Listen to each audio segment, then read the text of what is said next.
ربیع الاول کا مہینہ یہ پیغام دینے کے لیے آتا ہے کہ آپ لاوارث نہیں ہیں، اس امت کا وارث آیا ہے، حضور اس امت کے وارث بن کر تشریف لائے ہیں۔ اگر بدر آتا ہے تو 313 بھاری پڑ جاتے ہیں، احد میں، خندق میں، احزاب میں، حنین میں، جب بھی کوئی مارکا آتا ہے تو وہاں فتوحات کے جھنڈے گاڑ دیے جاتے ہیں۔ یہ جھنڈے اسلحے سے نہیں گاڑے جاتے، یہ جھنڈے کسی اور چیز سے نہیں گاڑے جاتے، یہ اتحاد کے ساتھ ممکن ہے۔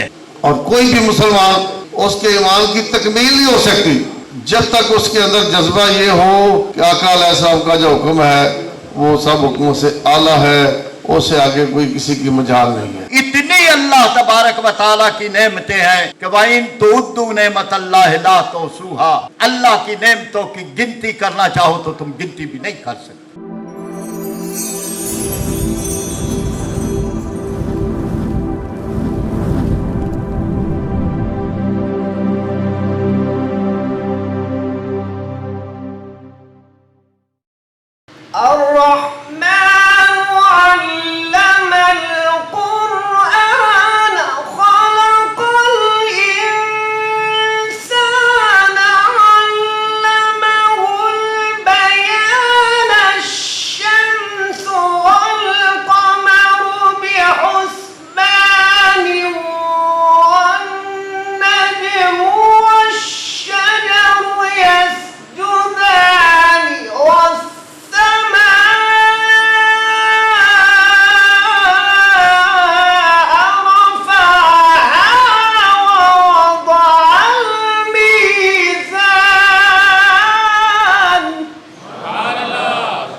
العزيز الجبار المتكبر الخالق البارئ المصور الغفار القهار الوهاب الرزاق الفتاح العليم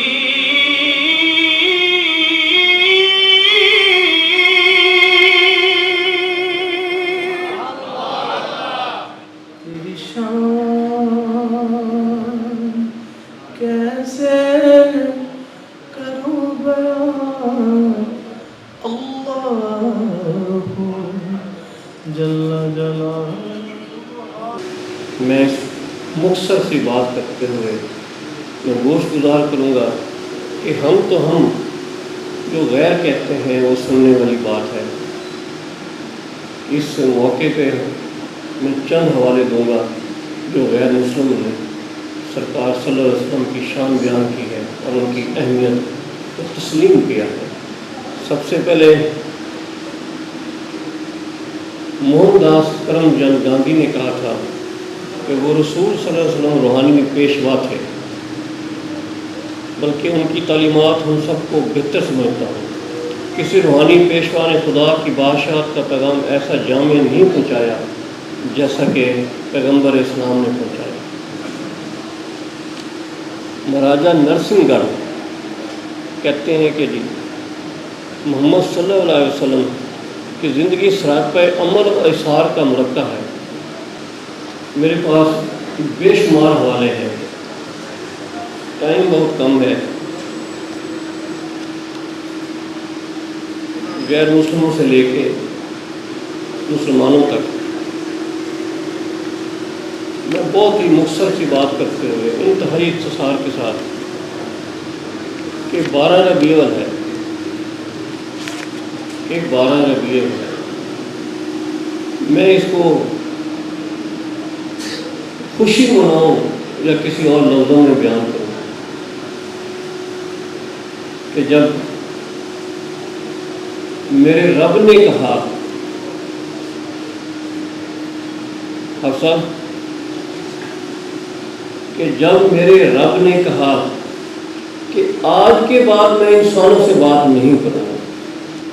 کبھی ہم کہہ رہے تھے کہ تم کس کس نعمت کو جھٹلاؤ، اس سے بڑی سیرت کیا ہو سکتی ہے، اس سے بڑی شخصیت کیا ہو سکتی ہے، وہ بھی ہمارے درمیان اور ہم جن کے ماننے والے ہیں، اس سے بڑی اہمیت کیا ہو سکتی ہے انسانی تاریخ میں کہ اپنے اللہ نے کہا میں تیرے بعد کسی انسان سے بات نہیں کروں گا، نہ میرا پیغام آئے گا نہ میرا کلام آئے گا۔ تو میرے خیال میں اس سے بڑھ کر کوئی سیرت کا پہلو ہو ہی نہیں سکتا۔ سارے سمندر سے ہی کرتے ہیں، سارے درخت قلم کرتے ہیں، اس سے بڑھ کے میرے نزدیک سیرت نہ بیان ہو سکتی ہے نہ اس کی اہمیت ہو سکتی ہے کہ جس پہ وہ رب العزت مالک دو جہاں کیا کہہ رہے ہیں کہ تیرے بعد میں آج کے بعد انسانوں سے بات نہیں کروں گا۔ تو میرے پاس اس کے الفاظ نہیں ہیں کہ میں کوئی بات کر سکوں، میری اوقات نہیں ہے کہ میں کوئی بات کر سکوں، نہ میری ذات ہے کہ ان کی شخصیت پہ کوئی پہلو اجاگر کر سکوں۔ جو میرے نزدیک پہلو اجاگر تھا وہ میں نے بتایا آپ کو کہ ہم وہ جو پیغام ہمیں دے کے گئے ہیں اس کو سینے سے لگائیں، ان کو گلی گلی پہنچائیں۔ کہنے کو بہت کچھ ہے، میں نے انتہائی اختصار کے ساتھ بات کی ہے۔ جو میں نے سیرت سے سیکھا ہے، جو میں نے پڑھا ہے، تو وہی آپ کے سامنے بتایا ہے کہ وہ نعمت جو آ رہی تھی وہ رک گئی، اور یہ کہا کہ پھر میں کہوں گا کہ تیرے بعد مجھے تو یہ بات کہتے ہوئے بھی میں جھوم اٹھتا ہوں کہ تیرے بعد میں انسانوں سے بات نہیں کروں گا۔ خدا حافظ۔ میں شکر گزار ہوں گجرانوالہ بار کا کہ انہوں نے ربیع الاول کے اس مہینے میں ذکر مصطفیٰ صلی اللہ علیہ وسلم کی یہ انتہائی باوقار اور محبتوں بھری تقریب کا انعقاد کیا ہے۔ حقیقت یہ ہے کہ نبی کریم صلی اللہ علیہ وسلم کا ذکر مبارک اور آپ کی سیرت طیبہ اور آپ کے اسوہ حسنہ کا بیان صرف ربیع الاول کے چند دنوں تک محدود نہیں ہے۔ یہ وہ بیان ہے جو ہماری زندگی کی ہر ساتھ کے ساتھ ہے، ہماری ہر سانس کے ساتھ ہے، اور اس کا تعلق ہماری پوری زندگی کے پورے نظام کے ساتھ ہے۔ اگر ہم اپنی زندگیوں پہ غور کریں تو اللہ تبارک و تعالیٰ کی بے شمار نعمتیں ہیں جو ہمیں حاصل ہیں۔ یہ زمین اس کی نعمت، یہ آسمان اس کی نعمت، یہ تاروں بھرا آسمان اس کی نعمت، چمکتا سورج، ٹھنڈی ہوائیں، برستی بارشیں، یہ سبزہ، یہ رویدگی، یہ اسی طرح بہتے دریا، بلند و بالا پہاڑ، یہ آنکھوں کی بصارتیں، کانوں کی سماعتیں، زبان کی گویائی، دل کی دھڑکن، اتنی اللہ تبارک و تعالیٰ کی نعمتیں ہیں کہ وَإِن تُعُدُّوا نِعْمَتَ اللَّهِ لَا تُحْصُوهَا، اللہ کی نعمتوں کی گنتی کرنا چاہو تو تم گنتی بھی نہیں کر سکتے۔ لیکن اتنی بے شمار نعمتوں میں سے اللہ تبارک و تعالیٰ نے کسی نعمت کو اپنا احسان نہیں کہا، ہے اس کا احسان، لیکن اس نے احسان کا لفظ صرف ایک نعمت کے لیے استعمال کیا ہے۔ قرآن پاک میں ارشاد فرمایا گیا، لَقَدْ مَنَّ اللَّهُ عَلَى الْمُؤْمِنِينَ اِذْ بَعَثَ فِيهِمْ رَسُولًا مِّنْ أَنفُسِهِمْ، اللہ تبارک و تعالیٰ نے مومنوں پر احسان کر دیا جب ان میں ایک نبی رحمت صلی اللہ علیہ وسلم پیدا فرما۔ گویا کہ آپ صلی اللہ علیہ وسلم کا تشریف لانا اس کائنات کے ذرے ذرے پہ اللہ تبارک و تعالیٰ کا احسان عظیم ہے. یہ اس کا احسان ہے کہ اس نے بندے کو رب کے ساتھ ملایا. یہ ان کا احسان ہے کہ اللہ تبارک و تعالیٰ کے نبی صلی اللہ علیہ وسلم نے ہمیں انسانیت سکھائی, ہمیں انسانیت کے مدارج سکھائے. آج ہماری معیشت تنگ ہے تو وجہ اس کی وہی ہے کہ ہم نے قرآن پاک اور سیرت رسول صلی اللہ علیہ وسلم کے ان اصولوں کو اپنی زندگی میں نہیں اپنایا کہ جن کی وجہ سے ہماری معیشت ٹھیک ہو سکتی. پھر قرآن پاک نے معیشت ٹھیک ہونے کا بھی طریقہ بیان کیا ہے اور ارشاد فرمایا گیا کہ وَلَوْ أَنَّ أَهْلُ الْقُرَىٰ آمَنُوا وَاتَّقَوْا, یہ بستیوں والے ایمان لائیں اور تقوی کی روش اختیار کریں تو ہم ان پر زمین و آسمان کی برکتوں کے دروازے کھول دیں. ہمارے اوپر دروازے بند ہیں اور اس کی بنیادی وجہ یہ ہے کہ ہم نے ایمان اور تقوی کا راستہ اختیار نہیں کیا. سودی معیشت کا راستہ ہے جس کے بارے میں اللہ اور رسول کی طرف سے اعلان جنگ ہے. فَاذَنُوا بِحَرْبٍ مِّنَ اللَّهِ وَرَسُولِهِ, اعلان جنگ کر دو ان کے خلاف, سود خوروں کے خلاف اللہ اور رسول کی طرف سے. اب جس کے خلاف اللہ اور رسول کی طرف سے اعلان جنگ ہو وہ معیشت کیسے ترقی کر سکتی ہے؟ تو آج ہم جہاں پہ کھڑے ہیں وہاں پہ ہمیں دیکھنا ہے کہ ہماری اس معیشت کی تباہ حالی کا سبب کیا ہے, پھر اس کے بعد اس کا حل کیا ہے. اللہ کے نبی صلی اللہ علیہ وسلم نے کس طرح سے انسان کے معاشی مسئلے کو, باقی مسائل کو حل کیا ہے, معاشرتی مسئلے کو, تعلیمی مسئلے کو, انسان کے روحانی مسئلے کو, عقائد کے مسئلے کو, سب کو اللہ کے نبی صلی اللہ علیہ وسلم نے حل کیا. تو اس کی ایک وجہ یہ تھی کہ اللہ کے نبی صلی اللہ علیہ وسلم نے انسان کو اندر سے تبدیل کیا. حضور اکرم علیہ الصلوۃ والسلام نے وہ لوگ جن کے اندر بالکل اہلیت نہیں تھی, جن کے اندر انسانیت نام کی کوئی چیز بھی نہیں تھی, کبھی پانی پینے پلانے پہ جھگڑا, کبھی گھوڑا آگے بگانے پہ جھگڑا, یوں ہی چلتی رہتی تھی تکرار ان میں, اور یوں ہی چلتی رہتی تھی تلوار ان میں. نہ کوئی وجہ تھی, نہ کوئی معاملہ ہوتا, پانی پینے پلانے پہ سالوں سال وہ لوگ جھگڑتے لڑتے. تو ایسی قوم سے میرے پاک نبی علیہ الصلوۃ والسلام نے کام لیا, ان کو اکٹھا کیا. آج تو ہم لوگ پاکستانی یا سعودیہ میں رہنے والے یا قطر میں رہنے والے, دبئی میں رہنے والے, 50 سے زیادہ اسلامی ریاستیں ہیں. ہم سمجھتے ہیں کہ سارے ویل ایجوکیٹڈ ہیں, پڑھے لکھے لوگ ہیں, کوئی ڈاکٹر ہیں, کوئی انجینئر ہیں, وکلاء ہیں, جسٹس ہیں, بیوروکریٹس ہیں, ہر طرح کے بندے کہتے ہیں کہ ہم نے یہ ڈگری حاصل کر رکھی ہے. میرے پاک نبی نے جس قوم کو اٹھایا, یہ میں کہہ رہا, بات میری ہے, اور اس بات کو جناب مستشرقین نے, کافروں نے, وہ انگریزوں نے, انہوں نے جانچا اور جانچنے کے بعد بتایا کہ کیسے مسلمانوں کے نبی نے اس قوم کو اٹھایا اور ان کے پوائنٹس کیا تھے.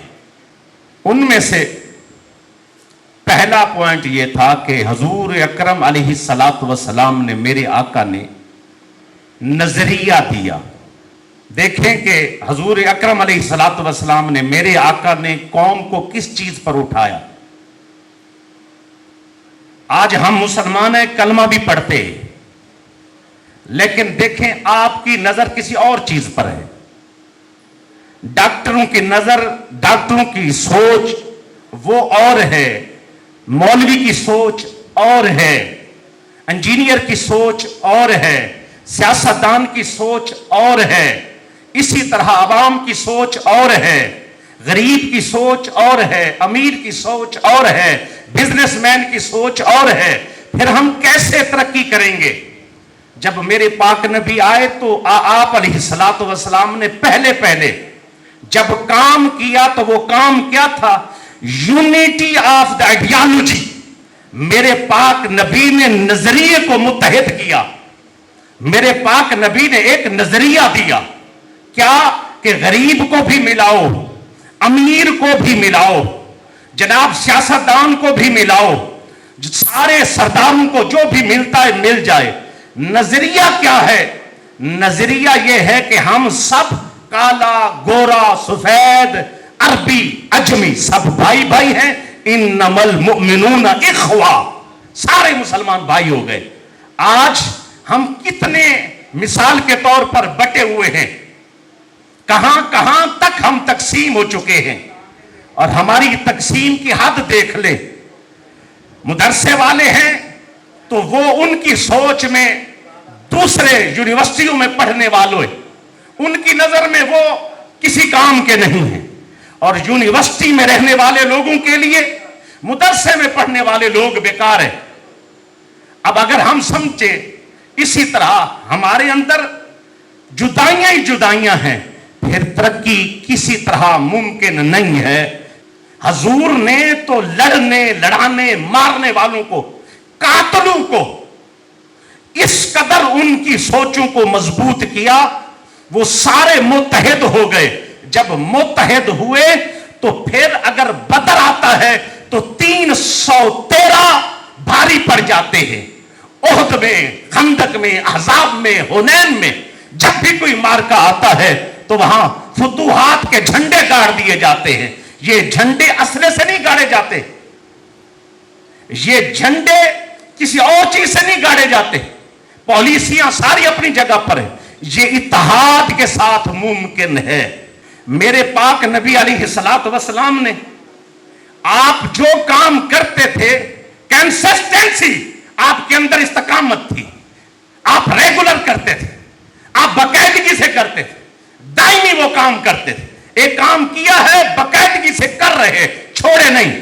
سامنے سے دشمن آیا، تکلیفیں پہنچائیں، اوجڑیاں ڈالی، آپ اکیلے ہیں، اس کے باوجود بھی اپنے اس کام پہ کھڑے ہوئے. انہوں نے تکلیفیں پہنچائیں، اس پہ کھڑے. حضرت فقی کی پسلیاں توڑ دی گئیں، اس کے باوجود جناب والا جن کی تربیت کی تھی وہ کھڑے. حضرت زنیرہ کی آنکھیں نکال دی گئی، کیما کر دی گئی، پھر بھی وہ اسی مقام پر کھڑی ہیں اور باقاعدگی سے آگے بڑھتے چلے جا رہے ہیں. ہمارا مسئلہ کیا ہے؟ ہمارا مسئلہ یہ ہے ہم میں استقامت نہیں ہے. ہم ایک باقاعدگی سے کام کرنے والی قوم ہی نہیں.